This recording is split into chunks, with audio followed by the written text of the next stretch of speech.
Rozumím naprosto, protože já mám možná trošku podobnou cestu. Já jsem začala dělat tantru taky v jednom salonu, kde ta tantra byla pojatá víc eroticky. A nikdo mě nepovedal právě o tom, jak se mám sama o sebe pečovat. Toto Je náš TantraCast. esencia erotickej živosti. Jo? Jak sama sebe, jestli jako doteky jsou v pořádku, nebo ne, nebo kam, jak to vlastně s klienty mám komunikovat, nebo jo. A pro mě to bylo taky ten první rok opravdu v tom, že sama sebe jsem musela tak jako sebe poznat a poznat i to, kde už je mi to příjemný, kde vlastně jakoby ne. A že můžu říct, bude to takto. Jo, a taky si mluvila o tom sdílení. A mně se i líbí, že vlastně tady tuhle cestu třeba i společně můžeme jako sdílet, protože jsem si všimla, že existuje spoustu různých masérek, salonů, kde třeba tady tato podpora není. Keď sa tak pozriem na svoj život, tak moje ako najväčšie porušenie mojich ako hraníc, alebo že bolo práve vtedy, keď som prechádzala okolo niekoho, kto ma zaujal a teraz mala chuť som sa s ním buď porozprávať, alebo s ňou, alebo dotknúť, zahrať, možno pomilovať, možno stráviť ako 2 roky života, neviem. Lebo som si to vlastne v tej chvíli ako keby nedovolila. Pretože je tu nejaká spoločnosť, ktorá ako keby dáva nejaké pravidlá a vlastne ja si dávam pravidlá. Tak som sa vlastne rozhodla ako keby vo veľmi krásnom monogámnom vzťahu mojom bývalom mi došla správa na Messenger proste od majiteľa erotického salóna, že či náhodou nechcem. A ja v žiadnom prípade nikdy nič nebudem také niečo robiť. Ale ako ten monogámny vzťah išiel, ja som s ním síce bola rada, a on bol veľký milovník života, ale v tom vzťahu sme sa trošku ako keby začali veľmi starať o seba a prestali sa pozerať ako keby do sveta. A vtedy som si spomenula na tú správu. A ja som mu vlastne ako zavolala, že potrebujem si túto svoju časť ako preskúmať. A vlastne som sa v tom našla. Vytvoriť si ako ihrisko, kde sa môžem stretnúť s človekom o veľkej intimite a pritom v hravosti. A vlastne to skončí a my sme slobodní ľudia a môžeme si z toho zobrať, čo potrebujeme. A to sa mi veľmi páči na tejto práci. Ja, holubica, letím. Krídla bez vetra slabnú. Pravda v tme spí.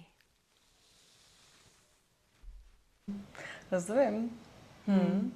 No, já to mám vlastně možná i jakoby podobně. A já bych možná ještě chtěla říct jakoby jednu tému.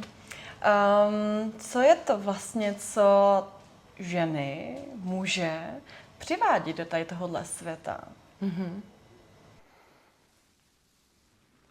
Tvoje duše se otevírá jako nejkrásnější chaos.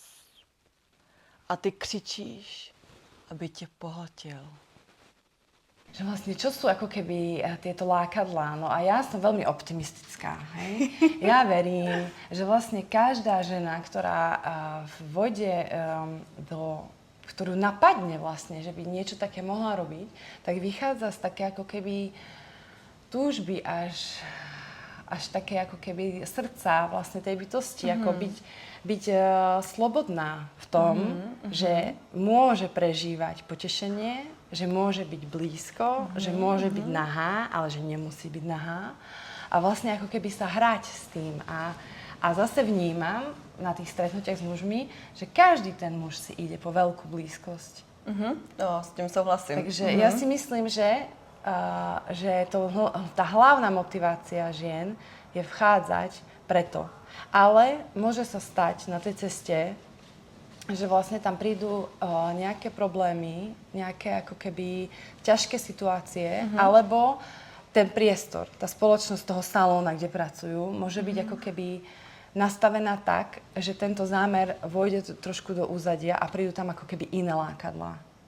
Pretože napríklad lákadlo peňazí je v tejto práci ako určite veľké, tomu verím. Určitě. Ono se nemusíme bavit jenom o tantrických masážích, ale erotických masážích, pak existují různé druhy sexuálních služeb a podobně.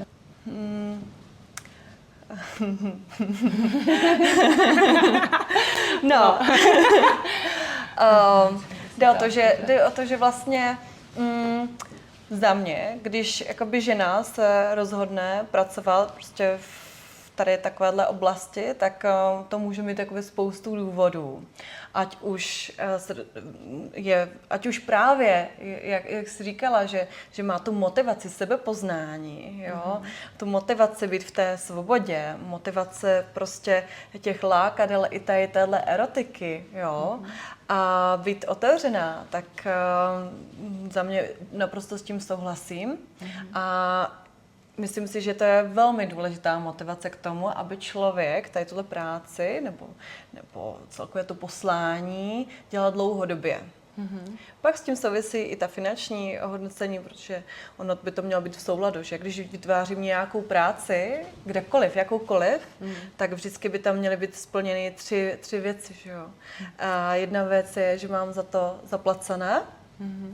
A druhá věc je, že mám v tom talent, vyživuje mě to, naplňuje mě to.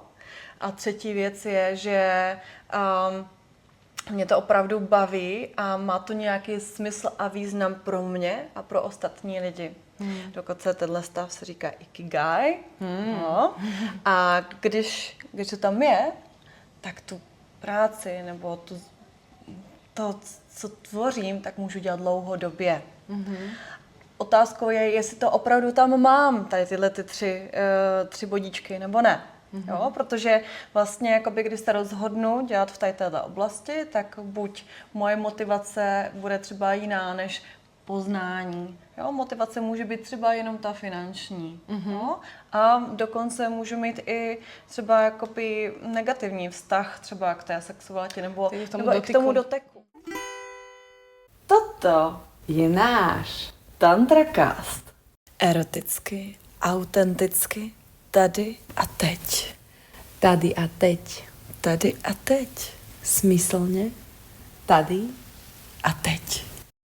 iba na našom webe tantracast.art nájdeš náš exkluzívny 18+ obsah. Celý.